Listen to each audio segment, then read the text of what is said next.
Hi all, welcome to newspaper classes. Newspaper ക്ലാസ്സിൽ നമ്മൾ ഓരോ ഡെയിലി ന്യൂസ് പേപ്പറുകൾ ഇമ്പോർട്ടൻ്റ് ആയ ആർട്ടിക്കിൾസിനൊക്കെ prelims point of view mains point of view എന്തൊക്കെ കാര്യങ്ങൾ നോക്കണം, എന്തൊക്കെ കാര്യങ്ങളാണ് എക്സാം പോയിന്റ് ഓഫ് വ്യൂ നിങ്ങൾ മനസ്സിലാക്കേണ്ടത്, നോട്ടിലേക്ക് മാറ്റി എഴുതേണ്ടത്, ഈ കാര്യങ്ങളാണ് നമ്മൾ പറയുന്നത്. ഇതൊരു ടീച്ചിങ് ക്ലാസ് അല്ല, this is more like A guidance class. എന്ത് പഠിക്കണം, എങ്ങനെയാണ് ന്യൂസ് പേപ്പർ വായിക്കേണ്ടത്, ഇതിനെക്കുറിച്ച് അണ്ടർസ്റ്റാൻഡിങ് കൊടുക്കുക എന്നാണ് ഈ ഒരു ക്ലാസ് കൊണ്ട് നമ്മൾ ഉദ്ദേശിക്കുന്നത്. അപ്പൊ ഇതിനെ ഒരു ടീച്ചിങ് ക്ലാസ് ആയിട്ട് കാണരുത്. ഇതെന്താണ്, നിങ്ങൾക്കൊരു ഓറിയന്റേഷൻ ക്ലാസ് അല്ലെങ്കിൽ നിങ്ങൾക്ക് ഒരു ഗൈഡൻസ് ക്ലാസ് ആയിട്ട് മാത്രമേ കൺസിഡർ ചെയ്യാവുള്ളൂ. ഓക്കെ, സോ ഇവിടെ നമുക്ക് ഫസ്റ്റ് 27th ന്യൂസ് പേപ്പർ എടുക്കാം. 27th ന്യൂസ് പേപ്പറിൽ ഫസ്റ്റ് ന്യൂസ് ഇതാണ്: നില can lead high powered task force on exam reforms. നമുക്കറിയാം, ഇപ്പം CJP ആയിട്ട് ബന്ധപ്പെട്ടുള്ള മിനിസ്റ്ററുടെ റെസിഗ്നേഷനും കാര്യങ്ങളൊക്കെ ന്യൂസിൽ വന്നിട്ടുണ്ട്. അപ്പൊ ആ കാര്യങ്ങൾ ജസ്റ്റ് ഒന്ന് മൈൻഡിൽ വെക്കുക, നോക്കി വെച്ചാൽ മതി, ഇത് വായിക്കണം എന്നില്ല. നിങ്ങൾ എക്സാം പോയിന്റ് ഓഫ് വ്യൂ നോക്കി വെക്കേണ്ട കാര്യങ്ങൾ ഇതൊക്കെയാണ്. നമ്മുടെ നിലവിലുള്ള എക്സാം സിസ്റ്റത്തെ മൊത്തം ഒന്നുകൂടെ ഡിജിറ്റൈസ് ചെയ്യാനും ഒന്നുകൂടെ സിസ്റ്റമാറ്റിക് ആക്കാനും ഒന്നുകൂടെ ഓർഗനൈസ്ഡ് ആക്കാനുള്ള എഫേർട്ടുകൾ ഗവൺമെന്റ് സൈഡിൽ നിന്ന് സ്റ്റാർട്ട് ചെയ്യുന്നുണ്ട്. അതിന്റെ ഭാഗമായിട്ട് എഫേർട്ടുകൾ ഉണ്ടാകുമെന്നാണ് പ്രൈം മിനിസ്റ്റർ ഇപ്പോൾ എൻഷുർ ചെയ്തിരിക്കുന്നത്, അല്ലെങ്കിൽ നമുക്ക് പ്രോമിസ് ചെയ്തിരിക്കുന്നത്. അപ്പൊ അതോട് ബന്ധപ്പെട്ട ഒരു ന്യൂസ് ആണ്. ന്യൂസ് സമയമുള്ളവരെല്ലാം വായിക്കുക. ഇത്തരത്തിലുള്ള ന്യൂസിലെ തുടക്ക സമയങ്ങൾ വായിച്ചു പോകുന്ന നല്ലതാണ്. നിങ്ങൾക്ക് മൊത്തത്തിലുള്ള ഒരു പൊളിറ്റിക്കൽ സിനാരിയെ കുറിച്ചും ഇവിടുത്തെ പൊളിറ്റിക്കൽ ഡെവലപ്മെന്റിനെ കുറിച്ചുള്ള അണ്ടർസ്റ്റാൻഡിങ് എക്സാമിന് ഡയറക്റ്റ് ചോദിച്ചില്ലെങ്കിലും ഇൻഡയറക്ട്ലി അത് നിങ്ങൾക്ക് മനസ്സിൽ ഉണ്ടായിരിക്കേണ്ട കാര്യങ്ങളാണ്. അപ്പൊ അത് എക്സാം ഈ ആർട്ടിക്കിൾ ഒന്ന് വായിക്കുക.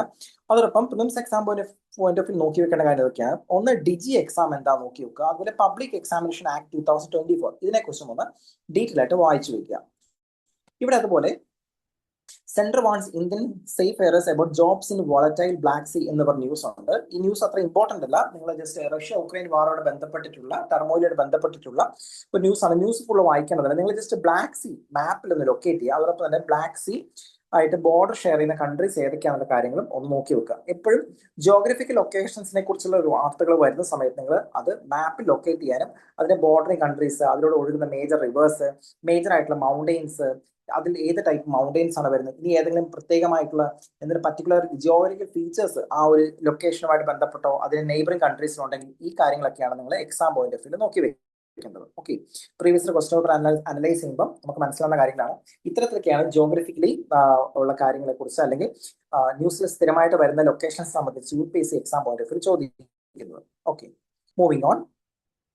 ഇപ്പൊ ഇതിലൊന്നും കാര്യമായിട്ട് വായിക്കാനില്ല. വേണമെങ്കിൽ ബ്രഹ്മപുത്ര റിവറിനെ കുറിച്ച് മാത്രം ജസ്റ്റ് ഒന്ന് വായിക്കാം. നിങ്ങൾ ഓൾറെഡി ജോഗ്രഫിയിൽ നിങ്ങൾ പഠിക്കുന്നതാണ്, ഇന്ത്യൻ റിവർ സിസ്റ്റത്തിൽ പഠിക്കുന്നതാണ് ബ്രഹ്മപുത്ര. ജസ്റ്റ് നോക്കി വെക്കാം. ബ്രഹ്മപുത്ര ഏതൊക്കെ ഇന്ത്യൻ സ്റ്റേറ്റിലൂടെയാണ് ഒഴുകുന്നത്, അതിന്റെ ഒറിജിൻ എവിടെയാണ്, അതിന്റെ മൗത്ത് എവിടെയാണ്, അതിന്റെ ട്രിബ്യൂട്ടറീസ് ഏതൊക്കെയാണ്, ഡിസ്ട്രിബ്യൂട്ടറീസ് ഏതൊക്കെയാണ്, ഈ കാര്യങ്ങളൊക്കെ ജസ്റ്റ് നോക്കി വെക്കാം. ഇന്ത്യൻ ജോഗ്രഫി റിവർ സിസ്റ്റത്തിൽ നിങ്ങൾ ഡീറ്റെയിൽ ആയിട്ട് പഠിക്കും. ഓക്കെ, എങ്കിലും ന്യൂസ് പേപ്പറിൽ വരുന്ന സമയത്ത് അതോട് ബന്ധപ്പെട്ട് പ്രത്യേകിച്ച് ആസാം ഫ്ലഡ് ഒക്കെ വരുന്ന സമയത്ത് ഇത്തരത്തിലുള്ള കാര്യങ്ങളൊക്കെ നോക്കി വെക്കുന്നതാണ്. Okay, moving on. ഇവിടെ ഒന്ന് രണ്ട് എഡിറ്റോറിയൽ ആർട്ടിക്കിൾ ഉണ്ട്, ഞാൻ സജസ്റ്റ് ചെയ്യുന്നില്ല. കാരണം അത് ഇപ്പൊ നിലവിലെ എക്സാം പോയിന്റ് ഓഫ് വ്യൂ തുടക്ക സമയത്ത് നിങ്ങൾ അത്ര ഇമ്പോർട്ടന്റ് ആയ ആർട്ടിക്കിളോ കാര്യങ്ങളോ അല്ല, അധികം പെർസ്പെക്ടീവ്സ് ഒന്നും ബിൽഡ് ചെയ്യാനില്ല. So you can leave the article for time be. കാരണം ഇതേ ടോപ്പിക്കിൽ ഇനിയും ആർട്ടിക്കിൾസും കാര്യങ്ങളും നമ്മൾ പോകെ കാണും. അപ്പൊ ആ സമയത്ത് വായിച്ചാൽ മതിയോ. ഇപ്പൊ തൽക്കാലത്തേക്ക് നിങ്ങൾക്ക് ഇതൊക്കെ ലീവ് ചെയ്യാം. ഓക്കെ, അതുപോലെ monsoon, Indian monsoon democratic tipping point എന്ന് പറഞ്ഞ് വീണ്ടും ഒരു ആർട്ടിക്കിൾ ഉണ്ട്. അതും നിങ്ങൾക്ക് സ്കിപ്പ് ചെയ്യാവുന്ന ആർട്ടിക്കിൾ ആണ്. ഓക്കെ, ഇതൊക്കെ നമുക്ക് ഒഴിവാക്കാം. ഇവിടെ അതുപോലെ why China's a push gaining ground എന്ന് പറഞ്ഞ ന്യൂസ് ഉണ്ട്. ഇതിനകത്ത് നിങ്ങൾ മൊത്തം വായിക്കണമെന്നില്ല. ചൈനയുടെ ഇപ്പം ഓപ്പൺ സോഴ്സ് പ്ലാറ്റ്ഫോംസ് ആണ് അവർ സപ്പോർട്ട് ചെയ്യുന്നത്. അപ്പം അതിന്റെ അഡ്വാൻറ്റേജിനെ കുറിച്ചൊക്കെയാണ് അതിൽ പറഞ്ഞിരിക്കുന്നത്. അപ്പം ബേസിക്കലി നിങ്ങൾക്ക് വേണമെങ്കിൽ എന്താണ് ഓപ്പൺ സോഴ്സ് കോഡ് മോഡൽസ് എന്ന് വായിച്ചു വെക്കാം. ഒന്നിന്റെ എക്സാമ്പിൾസ് ഒക്കെ നോക്കി വെക്കാം. ഇവിടെ നിങ്ങൾ നോക്കി വെക്കേണ്ടത് എന്താണ് കമ്പ്യൂട്ടർ എമർജൻസി റെസ്പോൺസ് ടീം, എന്താണ് അവരുടെ റെസ്പോൺസിബിലിറ്റി, റോൾസ് ആൻഡ് റെസ്പോൺസിബിലിറ്റീസ് എന്തൊക്കെയാണ്, how they safe guard Indian IT system അല്ലെങ്കിൽ ഇന്ത്യൻ IT മേഖലയെ എങ്ങനെയാണ് അവർ പ്രൊട്ടക്ട് ചെയ്യുന്നത്, സൈബർ ഫ്രോഡുകളിൽ നിന്നൊക്കെ എന്താണ് പ്രൊട്ടക്ട് ചെയ്യുന്നത്, അവരുടെ എന്തൊക്കെയാണ് അവരുടെ റെസ്പോൺസിബിലിറ്റി, ഈ കാര്യങ്ങളൊക്കെയാണ് എക്സാം പോയിന്റ് ഓഫ് വ്യൂ നോക്കി വെക്കേണ്ടത്. ഓക്കെ, ഇവിടെ അതുപോലെ why has India move to take down big chat repositories എന്ന് പറഞ്ഞ ന്യൂസ് ഉണ്ട്. ഇതിൽ നിങ്ങൾ എന്താണ് ബിഗ് ചാറ്റിന് ബേസിക് വർക്കിംഗ് മെക്കാനിസം എന്താണെന്ന് നോക്കി വെക്കണം. അതോടൊപ്പം തന്നെ ഇൻട്രസ്റ്റിംഗ് ആയിട്ടുള്ള ഫീച്ചർ എന്ന് പറഞ്ഞത്, നോർമലി നമുക്കറിയാം ഒരു കമ്മ്യൂണിക്കേഷൻ സെൻട്രലൈസ്ഡ് ആണ്, അല്ലെങ്കിൽ കമ്മ്യൂണിക്കേഷൻ നെറ്റ്വർക്ക് ആവശ്യമുണ്ട്. ഇതൊന്നും ഇല്ലാതെ ഡയറക്റ്റ് ഫോൺ വഴിയായിട്ട് ആശയവിനിമയം നടത്താൻ ഹെൽപ്പ് ചെയ്യുന്ന ഒരു സോഫ്റ്റ്വെയർ ആണ് ബിഗ് ചാറ്റ് എന്ന് പറയുന്നത്. അപ്പൊ അതിന്റെ ഇമ്പോർട്ടൻറ്റ് സാലിംഗ് ഫീച്ചേഴ്സ് ഇവിടെ പറയുന്നുണ്ട്. What is BitChat എന്നുള്ളത്? It's a decentralized peer-to-peer messaging application that operates over Bluetooth mesh network. പ്രിലിംസിനൊക്കെ വേണം ചോദിക്കാൻ സാധ്യതയുള്ള ഏരിയയാണ് ഇതിന്റെ ഒരു സാലിംഗ് ഫീച്ചർ. അതോടൊപ്പം തന്നെ ഇതിന് ഇന്റർനെറ്റ് കണക്ഷൻ ആവശ്യമില്ല, സെർവറുകൾ ആവശ്യമില്ല, ഫോൺ നമ്പർ ആവശ്യമില്ല. So it works independently. അതാണ് ഗവൺമെന്റ് ഇതിനെക്കുറിച്ച് കൺസേൺ ആവേണ്ട കാര്യം. അപ്പം ബിഗ്ചാറ്റ് എന്താണെന്നും ബിഗ്ചാറ്റ് ബേസിക്കലി എങ്ങനെയാണ് വർക്ക് ചെയ്യുന്ന കാര്യം നോക്കി വെക്കുക. അതോടൊപ്പം Y this is A concern for government, അതാണ് ഇതിനകത്തെ എക്സാം പോയിന്റ് ഓഫ് വ്യൂ നമ്മൾ മനസ്സിലാക്കേണ്ട കാര്യം. എല്ലാ സിസ്റ്റത്തെ കുറിച്ചും എല്ലാ ടെക്നോളജിയെ കുറിച്ചും നമ്മൾ ഡീറ്റെയിൽ ആയിട്ട് പഠിക്കുന്നില്ല. We are concern about some system that is actually causing trouble or making life easy for the human. അപ്പം ഈ രണ്ട് കാറ്റഗറി പെടുന്ന ടെക്നോളജിയും അതിന്റെ ഡെവലപ്മെന്റുമാണ് നമ്മൾ ബേസിക്കലി നോക്കി വെക്കുന്നത്. അപ്പൊ ഇതെന്താണ് ഗവൺമെന്റ് സംബന്ധിച്ച കൺസേൺ ആണ്. ഓക്കെ, അപ്പൊ അതുകൊണ്ട് നമ്മൾ എന്ത് ചെയ്യണം, എന്താണ് ഗവൺമെന്റിന്റെ കൺസേൺ, എന്തുകൊണ്ടാണ്, അല്ലെങ്കിൽ ഈ ടെക്നോളജി എങ്ങനെയാണ് ഗവൺമെന്റിന്റെ കൺസേൺ ആയിട്ട് മാറുന്നത്, ഈ കാര്യങ്ങളാണ് നിങ്ങൾ എക്സാം പോയിന്റ് ഓഫ് വ്യൂ നോക്കി വെക്കേണ്ടത്. ഓക്കെ, സോ അത് ഞാൻ മാർക്ക് ചെയ്ത ഏരിയാസിൽ കൃത്യമായി പറയുന്നുണ്ട്. ആ കാര്യങ്ങളൊന്നും വായിച്ചു വെക്കുക, നോട്ടിലേക്ക് മാറ്റുക, ഇത് വളരെ ഇമ്പോർട്ടന്റ് ആണ്. മൂവിങ് ഓൺ, ഇവിടെ അതുപോലെ why India must modernise the way government publishes laws and regulations എന്ന് പറയുന്ന ഒരു ആർട്ടിക്കിൾ ഉണ്ട്. ഇതും ഒരു ലോങ് ആർട്ടിക്കിൾ ആണ്. ഇന്ത്യൻ ജുഡീഷ്യൽ സിസ്റ്റമായിട്ട് ബന്ധപ്പെട്ട അല്ലെങ്കിൽ ലോ മേക്കിംഗ് ലോ അതിന്റെ പ്രൊസീജിയറോട് ബന്ധപ്പെട്ടിട്ടുള്ള ആർട്ടിക്കിളാണ്. നിങ്ങൾ ഇതിനെക്കുറിച്ച് ഡീറ്റെയിൽ ആയിട്ട് ഇപ്പോൾ വായിക്കണമെന്നില്ല. നിങ്ങൾ ജസ്റ്റ് ഇന്ത്യൻ ഒപ്പീനിയൻ ഒരു ന്യൂസ് പേപ്പറിനെ കുറിച്ച് പറയുന്നുണ്ട്, മഹാത്മാഗാന്ധിയുടെ ന്യൂസ് പേപ്പറാണ്. അപ്പൊ അതിനെക്കുറിച്ച് ജസ്റ്റ് നോക്കി വെക്കുക. ഗാന്ധിജി ആൻഡ് ഹിസ് പബ്ലിക്കേഷൻസ്, അല്ലെങ്കിൽ ഗാന്ധിജി ഇൻവോൾവ് ആയിട്ടുള്ള പബ്ലിക്കേഷൻസ് ഏതൊക്കെയാണെന്നുള്ളത് ഹിസ്റ്ററിയിൽ ജസ്റ്റ് ഒന്ന് വായിച്ചു വെക്കുക. ഈ ന്യൂസിൽ വന്നതുകൊണ്ട് ജസ്റ്റ് പറഞ്ഞതേ ഉള്ളൂ. ഈ ഇന്ത്യൻ ഹിസ്റ്ററി നിങ്ങൾ അതിൽ പഠിക്കുന്നതാണ്. മോഡേൺ ഹിസ്റ്ററി നിങ്ങൾ കവർ ചെയ്യുന്ന ഏരിയയാണ്. ജസ്റ്റ് നോക്കി വെക്കുക. മൂവിങ് ഓൺ, ഇതൊക്കെ നമുക്ക് ലീവ് ചെയ്യാം. എല്ലാം പൊളിറ്റിക്കലി മോട്ടഡ് ആയിട്ടുള്ള ന്യൂസുകളും കാര്യങ്ങളൊക്കെയാണ്. മൂവിങ് ഓൺ, ഇവിടെ India scaling new heights in defence production എന്ന് പറയുന്നുണ്ട്. അതിനകത്ത് INS മഹേന്ദ്രഗിരിയെ കുറിച്ച് പറയുന്നത്. എന്താണ് INS മഹേന്ദ്രഗിരി? അത് ഏത് ക്ലാസ്സിൽ പെട്ടുള്ള ഒരു ഒരു വാർഷിപ്പ് ആണോ അല്ലെങ്കിൽ സബ്മറൈൻ ആണോ എന്താണെന്നുള്ളത് ജസ്റ്റ് നോക്കി വെക്കുക. കാരണം ഇൻഡിജിനസ്ലി ഇന്ത്യ ഡെവലപ്പ് ചെയ്യുന്ന രീതിയിലാണ് ഇത് പോർട്രേറ്റ് ചെയ്യുന്നത്. അപ്പൊ അത് നോക്കി വെക്കുക. അതുപോലെ DRDA കുറിച്ച് പറയുന്നത്. DRDA എന്താണ്, അതിന്റെ റോൾസ് ആൻഡ് റെസ്പോൺസിബിലിറ്റീസ് എന്താണ്, ആരാണ് DRDA ചെയർമാനായിട്ട് വരുന്നത്, അവരുടെ ടെനിയർ എത്രയാണ്, ആരാണ് സെലക്ട് ചെയ്യുന്നത്, ഈ തുടങ്ങിയ കാര്യങ്ങളൊക്കെ എന്ത് ചെയ്യാം, ഒന്ന് നോക്കി വെക്കുക. അതോടൊപ്പം എങ്ങനെയാണ് കോൺസ്റ്റിറ്റ്യൂട്ട് ചെയ്തിരിക്കുന്നത്, ഇതും കൂടെ നോക്കി വെക്കാം. മൂവിങ് ഓൺ, ഇപ്പൊ നമ്മളെല്ലാവരും തന്നെ ഡിജിറ്റൽ ഗോൾഡിനെ കുറിച്ചൊക്കെ കേൾക്കുന്നുണ്ട്. അപ്പൊ എന്താണ് ഡിജിറ്റൽ ഗോൾഡ് എന്നുള്ളത് ജസ്റ്റ് ഒരു ബ്രോഡ് ഐഡിയ ഉണ്ടാക്കി വെക്കുക. ഹൗ ഡിജിറ്റൽ ഗോൾഡ് വർക്ക്സ്, അതിന്റെ ബേസിക് പ്രിൻസിപ്പിൾ എന്താണ്. ഒരു ഡിജിറ്റൽ ഗോൾഡ് നമ്മൾ പർച്ചേസ് സമയത്ത് അതിന്റെ ഈക്വലന്റ് ആയിട്ടുള്ള ഫിസിക്കൽ ഗോൾഡ് റിസർവിലേക്ക് മാറ്റേണ്ട ആവശ്യമുണ്ട്. അപ്പൊ ആ കാര്യത്തെ കുറിച്ച് മനസ്സിലാക്കുക. അതായത് ബേസിക്കലി എങ്ങനെയാണ് digital gold frame work work ചെയ്യുന്നത്, ആ working frame work of digital gold system അതൊന്ന് മനസ്സിലാക്കി വെക്കുക. അതൊരു ഒരു ടേം ഉണ്ട്, ഫഞ്ചിബിലിറ്റി. ഈ ഫഞ്ചിബിലിറ്റി ടേം ഫസ്റ്റ് ടൈം നമുക്ക് ന്യൂസിലൊക്കെ വന്നിട്ടുള്ളത് ക്രിപ്റ്റോ കറൻസിയായിട്ട് ബന്ധപ്പെട്ട അല്ലെങ്കിൽ നോൺ ഫഞ്ചബിൾ ടോക്കൺ എന്ന് പറയുന്ന ഒരു സംഭവമായിട്ട് ബന്ധപ്പെട്ടുള്ളതാണ്. അപ്പൊ എന്താണ് ഈ നോൺ ഫഞ്ചബിൾ ടോക്കൺ, ഫഞ്ചബിലിറ്റി എന്നതിന്റെ മീനിങ് എന്താണ്, ഈ രണ്ട് കാര്യങ്ങൾ നോക്കി വെക്കുക. What you mean by fungibility? Basically ഒരു ബ്രീഫ് ഐഡിയ തരാം. ഫഞ്ചബിലിറ്റി എന്ന് പറഞ്ഞിട്ടുണ്ടെങ്കിൽ ഒരു ഒബ്ജക്റ്റിന്റെ അല്ലെങ്കിൽ ഏതെങ്കിലും ഒരു വസ്തുവിന്റെ വാല്യൂവിനെ ഒരു സിമിലർ വസ്തുവായിട്ട് സിമിലർ ഒബ്ജക്റ്റ് വെച്ച് നമുക്ക് റീപ്ലേസ് ചെയ്യാൻ പറ്റും. അതിന് ഫഞ്ചബിൾ ഐറ്റം എന്ന് പറയും. ഫോർ എക്സാമ്പിൾ, ഒരു 500 റുപ്പീന്റെ ഒരു നോട്ട് എടുക്കുക. ആ 500 റുപ്പീയുടെ സെയിം വാല്യൂവിനെ നമുക്ക് 500 നോട്ട് വെച്ച് എന്ത് ചെയ്യാം, വി ക്യാൻ റീപ്ലേസ്. അതായത് നമ്മളിപ്പം ഒരു 500 നോട്ട് കൊടുത്തിട്ട് 500 നോട്ട് നമ്മൾ ചില്ലറ വാങ്ങാറുണ്ട്. അതിനർത്ഥം ആ 500 നോട്ട് ഫഞ്ചബിൾ ആണ് എന്ന് പറയുമ്പോൾ ആ ഒബ്ജക്റ്റിന്റെ വാല്യൂവിനെ നമുക്ക് എന്ത് ചെയ്യാൻ പറ്റും, സിമിലർ ആയിട്ടുള്ള സിമിലർ അല്ല മറ്റൊരു പ്രൊഡക്റ്റ് വെച്ചിട്ട് സെയിം വാല്യൂ നമുക്ക് റീപ്ലേസ് ചെയ്യാൻ പറ്റും. അങ്ങനെ ഉണ്ടെങ്കിലാണ് ഫഞ്ചബിൾ ഐറ്റം എന്ന് പറയാം. ഓക്കെ, ഫോർ എക്സാമ്പിൾ, ഇപ്പൊ മൊണാലിസയുടെ പിക്ചർ ഫഞ്ചബിൾ അല്ല. കാരണം എന്താണ്, ഒരു സെയിം മൊണാലിസയെ വരയ്ക്കാൻ ഡാവിഞ്ചി ഇല്ല. ഡാവിഞ്ചി വരച്ചാൽ തന്നെ സെയിം മൊണാലിസ പിക്ചർ ആവത്തില്ല. So that is non fungible. അപ്പം ഒരു ഒബ്ജക്റ്റിന്റെ വാല്യൂവിനെ മറ്റേതെങ്കിലും വസ്തുകൊണ്ട് ഇക്വലന്റ്ലി അല്ലെങ്കിൽ സെയിം ആയിട്ട് റീപ്ലേസ് ചെയ്യാൻ പറ്റില്ല. അതിനാണ് ഫഞ്ചബിൾ ഐറ്റം എന്ന് പറയാം. So that is meaning of fungibility. ആ വേർഡ് ഒന്ന് മനസ്സിലാക്കി വെക്കുക. കാരണം ചില സമയത്തുള്ള വേർഡ്സ് നിങ്ങൾക്ക് അണ്ടർസ്റ്റാൻഡിങ് ചെയ്യാൻ പറ്റില്ല എന്നുണ്ടെങ്കിൽ ക്വസ്റ്റ്യൻ കൃത്യമായിട്ട് മനസ്സിലാക്കാൻ പറ്റാതിരിക്കുകയും ആൻസറിലേക്ക് എത്താൻ പറ്റാതിരിക്കുകയും ചെയ്യാറുണ്ട്, പ്രത്യേകിച്ച് പ്രിലിംസിന്.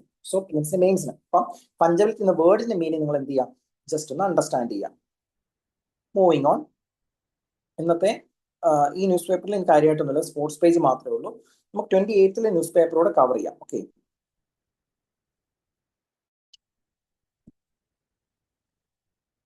ഇവിടെ ഫ്രണ്ട് പേജിൽ നിങ്ങൾക്ക് കാര്യമായിട്ട് വായിക്കാനൊന്നുമില്ല. You can move on. ഇവിടെ പ്രൊട്ടക്ട് സർവൈലൻസ് PL ഇൻഫ്രാസ്ട്രക്ചേഴ്സ് എന്ന് പറയുന്ന ഒരു ന്യൂസ് ഉണ്ട്. അതിനകത്ത് പബ്ലിക് ഇൻട്രസ്റ്റ് ലിറ്റിഗേഷനെ കുറിച്ച് പറയുന്നുണ്ട്. എന്താണ് പബ്ലിക് ഇൻട്രസ്റ്റ് ലിറ്റിഗേഷൻ, ആർക്കാണ് പബ്ലിക് ഇൻട്രസ്റ്റ് ലിറ്റിഗേഷൻ കൊടുക്കാൻ പറ്റുന്നത്, എന്തായിരിക്കണം അതിന്റെ ആഫ്റ്റർ മാത്ത്, ഈ കാര്യങ്ങളൊക്കെ ഒന്ന് നോക്കി വെക്കുക പബ്ലിക് ഇൻട്രസ്റ്റ് ലിറ്റിഗേഷനെ കുറിച്ച്. ഓക്കെ, അതോടെ അതിന്റെ ഒറിജിനെ കുറിച്ചും എങ്ങനെയാണ് ഇന്ത്യൻ ജുഡീഷ്യൽ സിസ്റ്റത്തിലെ പബ്ലിക് ഇൻട്രസ്റ്റ് ലിറ്റിഗേഷൻ വന്നത്, അതിന്റെ ഒരു ബ്രീഫ് ഹിസ്റ്ററി ഉണ്ട്. ആ ഹിസ്റ്ററി കൂടെ ജസ്റ്റ് ഒന്ന് വായിച്ച് മനസ്സിലാക്കാൻ ശ്രമിക്കുക.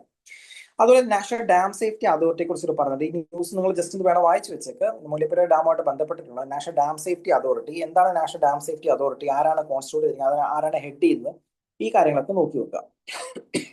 Moving on.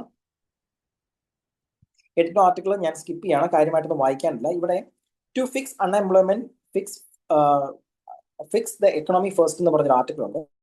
ഇതിനകത്ത് നിങ്ങൾ മനസ്സിലാക്കേണ്ട ഒരു കോൺസെപ്റ്റ് ഉണ്ട്. എക്കണോമിയിലെ പ്രത്യേകിച്ച് ഫിലിംസിനൊക്കെ കൂടുതലും എക്കണോമിക് ടേംസിന്റെ മീനിങ് അണ്ടർസ്റ്റാൻഡ് ചെയ്യുന്ന രീതിയിൽ അല്ലെങ്കിൽ അത് നിങ്ങളെ ടെസ്റ്റ് ചെയ്ത ചോദ്യങ്ങൾ വരാറുണ്ട്. So you need to check out what is economic elasticity. എന്താണ് economic elasticity? Economic elasticity, how it measures, ഈ കാര്യങ്ങളൊക്കെ നോക്കി വെക്കാം. ഓക്കെ. അതുപോലെ ഈസ് ഓഫ് ഡൂയിങ് ബിസിനസ് എന്ന് പറയുന്ന ഒരു ടേം ഉണ്ട്. ഈസ് ഓഫ് ഡൂയിങ് ബിസിനസ് ഒരു റിപ്പോർട്ട് ഉണ്ട്. ഏത് ഏജൻസിയാണ് അല്ലെങ്കിൽ ഓർഗനൈസേഷൻ ആണ് ഈസ് ഓഫ് ഡൂയിങ് ബിസിനസ് എന്ന് പറയുന്ന റിപ്പോർട്ട് പബ്ലിഷ് ചെയ്യുന്നതിനോട് നോക്കി വെക്കാം. ഡയറക്റ്റ് ഇതോടെ കണക്റ്റഡ് അല്ല, അത് ആ ടേം വന്നുകൊണ്ട് ജസ്റ്റ് പറഞ്ഞാണ്.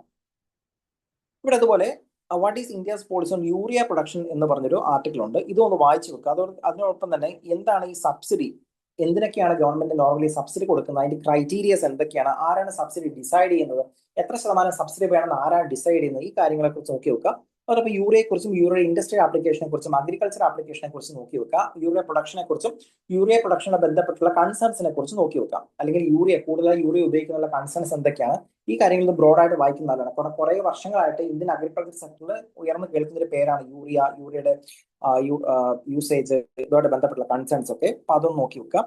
അതുപോലെ national investment policy four urea 2026 കുറിച്ച് പറയുന്നുണ്ട്. അത് അപ്രൂവ് ചെയ്തിട്ടുണ്ട് എക്കണോമിക് അഫയേഴ്സ് കമ്മിറ്റി. അപ്പൊ അതും ഒന്ന് നോക്കി വെക്കുക, എന്താണെന്നുള്ളത് നോക്കി വെക്കുക. ഓക്കെ. ഇതൊക്കെ എന്നെ കുറിച്ച് വായിച്ച ചെറിയ നോട്ടുകളാണ് പ്രിപ്പയർ ചെയ്യുന്നത്. ഓക്കെ. So moving on. ഇവിടെ Merck's inks pact with 4 Indian drug makers for HIV drug എന്ന് പറയുന്നത്. ഇതിനകത്ത് ജനറിക് അലിമാട്രാവിർ എന്ന് പറയുന്ന ഒരു ജനറിക് മെഡിസിൻ വേർഷനെ കുറിച്ച് പറയാം. എന്താണ് ഈ ജനറിക് വേർഷൻ ഓഫ് മെഡിസിൻസ് നോക്കി വെക്കുക. അല്ലെങ്കിൽ എന്താണ് ജനറിക് മെഡിസിനും, അല്ലെങ്കിൽ why this is helpful for the patients, അല്ലെങ്കിൽ why we are promoting generic versions of medicines, അതിന്റെ ബെനിഫിറ്റ്സ് എന്തൊക്കെയാണ്, അതുമായി ബന്ധപ്പെട്ട കൺസേൺസ് എന്താണ്, ട്രിപ്സിന്റെ എന്ത് ഒരു റിലാക്സേഷൻ അല്ലെങ്കിൽ ലൂപ്പ് ഹോൾ എന്ന് പറയുന്നില്ല, ഒരു സം കൈൻഡ് ഓഫ് റിലാക്സേഷൻ ഉള്ളതുകൊണ്ടാണ് നമുക്ക് ജനറിക് വേർഷൻസ് ഇറക്കാൻ കഴിയുന്നത്, എന്താണ് ട്രിപ്സിന്റെ റിലാക്സേഷൻ, ഈ കാര്യങ്ങളൊക്കെ ഒന്ന് നോക്കി വെക്കുക. ഇവിടെ Sudan's army claims control of major highways linking Khartoum to El Obeid എന്ന് പറഞ്ഞ ന്യൂസ് ഉണ്ട്. ഇതൊന്ന് ലൊക്കേറ്റ് ചെയ്യുക. സുഡാൻ ലൊക്കേറ്റ് ചെയ്യുക. സുഡാന്റെ നെയ്ബറിംഗ് കൺട്രീസ് ലൊക്കേറ്റ് ചെയ്യുക. സുഡാൻ ഏത് കോസ്റ്റിലാണ് ലൊക്കേറ്റ് ചെയ്യുന്നത് നോക്കുക. ഈസ്റ്റേൺ കോസ്റ്റ് ഓഫ് ആഫ്രിക്കയാണോ, വെസ്റ്റേൺ കോസ്റ്റ് ഓഫ് ആഫ്രിക്കയാണോ, ഈ കാര്യങ്ങൾ നോക്കുക. പിന്നെ മേജർ റിവേഴ്സ് ഏതിന് അതിലൂടെ ഫ്ലോ ചെയ്യുന്നുണ്ട്, അതും നോക്കി വെക്കുക. ഓക്കെ. സോ ഇത്രയും കാര്യങ്ങളാണ് നിങ്ങൾക്ക് ഇന്നത്തെ 2 ദിവസത്തെ ന്യൂസ് പേപ്പർ നോക്കി വെക്കാനുള്ളത്. Thank you so much.